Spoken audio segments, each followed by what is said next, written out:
Hello and welcome back to your Machine Learning A to Z course. Are you super excited? Because I am super excited about this tutorial. We're talking about nonlinear support vector regression. This is going to be quite an advanced tutorial, but don't worry, we will break it down, and as per our mission, we'll make the complex simple. So before we start, just wanted to make sure we're on the same page. So this is one of the most advanced tutorials in the support vector series of tutorials. Please make sure that you've completed all the previous tutorials on SVR and SVM and kernels before proceeding with this tutorial, because you'll need all that knowledge to be able to tackle this one. All right, and off we go. Here it is. So imagine you have a data set like this, and you're trying to fit a support vector regression onto this plot. You want to see what kind of trend line is there, or what kind of equation is behind this. How do you model this? What kind of model can we fit to this, a support vector regression model, so that you can predict what the next value is going to be for a new point that is added to the plot. So if you know X, what is going to be Y? Well, you might want to try and fit a linear support vector regression, and it'll look something like this. You'll have these support vectors, but as you can see, like intuitively, you can tell it doesn't fit, right? Like you can tell that something is going on here beyond linear, and like while it might model maybe okay there somewhere at some point, clearly if you get a point with X over here, you're going to get the incorrect value. Or if X is over here, you're going to get an incorrect value which doesn't fit. Looks like something else is going on. You might try something like that, then that won't fit as well. That doesn't fit. So it doesn't look like a linear model fits here. And it looks like something more complex is going on. So how do we build a support vector regression that will fit our data here? Well, this is where nonlinear SVR comes in. It's going to be quite interesting because we need to go to a new dimension. And that's why we're going to add this box. It's just for visualization purposes. Like our data hasn't changed, our axes are the same, but just for us, once we're transitioning to a third dimension, to keep track of things, we're going to add this box, and we're going to add these diagonals, as well as a point, a red circle in the middle, just so visually we can see what's going on. It'll help us. It's just like a visual aid. It has nothing to do with the algorithm itself. It's for illustrative purposes. So now we're going to actually take this and look at it from a different perspective, at an angle. So at an angle, it looks like this. And that will allow us to build that dimension Z. Now let's get rid of the previous view, and we're going to make a copy of it, because there's going to be quite a lot of things going on, and in order to keep track of everything, we'll have two charts that are developing in parallel. So now on the right, what we're going to do is just as we did previously with support vector machine, and that's why it's important to have seen those tutorials. We're going to add a kernel, and in this case, we're going to add or a new function to take us into a third dimension. We're going to add the radial basis function, or the RBF. So there we go. That's what it looks like. That's with the RBF. You can see our data vaguely underneath, but here you can see it more clearly. And just as a reminder, the formula for the RBF function is over there.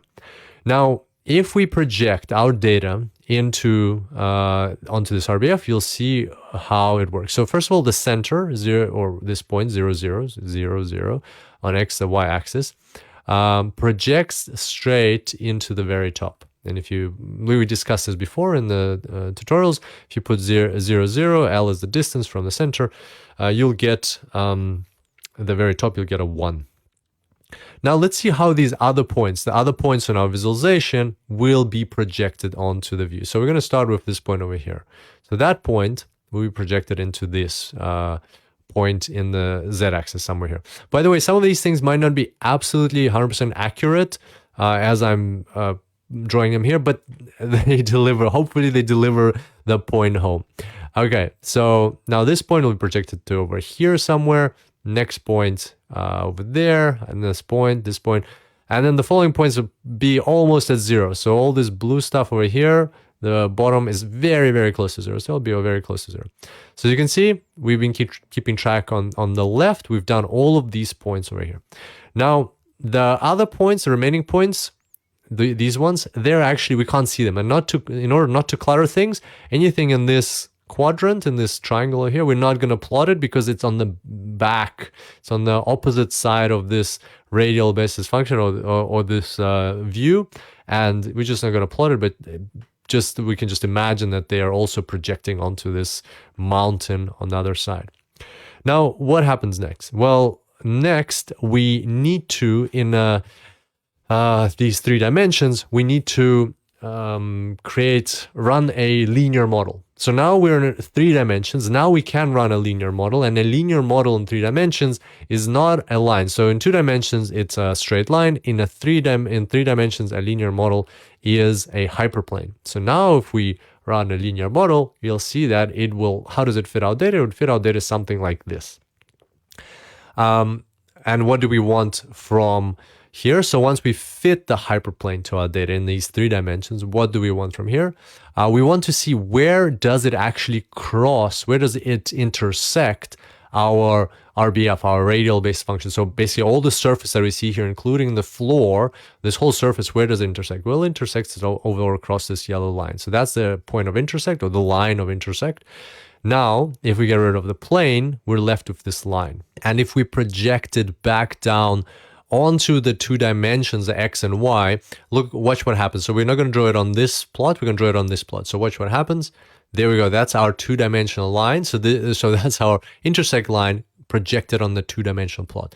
And that effectively is our model. So if we now look at it in the perspective that we started with, you'll see that that is what it looks like. That's the nonlinear SVR. Now, I know you probably have a few questions. Let's try to dig into some of the comments or some of the concepts behind this. So first of all, here we have this 2-dimensional plot. Here is our 3 dimensions. So why is this SVR, right? So where are the support vectors? Well, in a 3-dimensional space, the SVR would run very similarly to how it runs in a 2-dimensional space. Instead of having like a epsilon insensitive tube, we would have an epsilon insensitive space between hyperplanes. So we would add these 2 new hyperplanes. One would be epsilon above, one would be epsilon below. Remember how we had, for linear SVR, we had just a tube, but now here we have this space in between them. And so basically what that means is any points that are in between these 2, like the outmost hyperplanes, any points in between them, they won't be considered towards the error for those points will not be considered. What we want to do is we want to minimize the error from this epsilon insensitive space to the remaining points that are outside. And what this looks like over here is that's our bottom hyperplane. That's its projection of it, or that's a projection of the part where it intersects with our radial basis function. And that's the top hyperplane. That's its intersection, or the projection of its intersection. So this line over here is projected into that one. And basically anything in between was the epsilon insensitive space. Now it's become this epsilon sensitive tube. And these are the support vectors. The crucial point here is that this is the outcome. Originally, these hyperplanes are identified or built from this view, from the 3-dimensional view. So that's where these points come in play. So this point is actually underneath. We can't see it. It's over there. And there's also these 2 points that are on the left. So from here, they're built. And then this is just a projection, just to put it into a perspective. So that's why it's still a support vector regression, because we have these points. Now, hopefully that explains why it's a support vector regression. There's just one last thing I wanted to mention. The final thing is that everything we've been talking about here is for illustrative purposes. In reality, the way this works is very similar to how the support vector machine works, what we discussed about the kernel trick, that in reality, we don't have to go into a 3rd dimension, do all these projections, and then find our hyperplanes, find this epsilon sensitive space, and then project everything back and get this. It would be too computationally expensive. So what we actually discussed here is a more complex approach. This would be like the full-fledged approach with going into a 3rd dimension, doing the hyperplanes, coming back, getting our end result. That would be like the full Monty in a way. But effectively what happens, or in reality, is that we use the kernel trick. So just like with the support vector machine, we don't have to go into a third dimension. Everything happens in the same space simply by how we use the kernel trick. Now, we won't dive into more detail on that. I'll let you think about that in your own time on how the kernel trick would be used here, because simply it's a easier concept than what we discussed.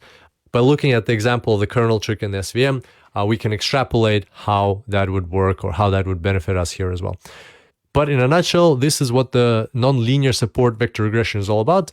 And the best part is, of course, the result, that it allows us to model nonlinear relationships like this and get insights from our data.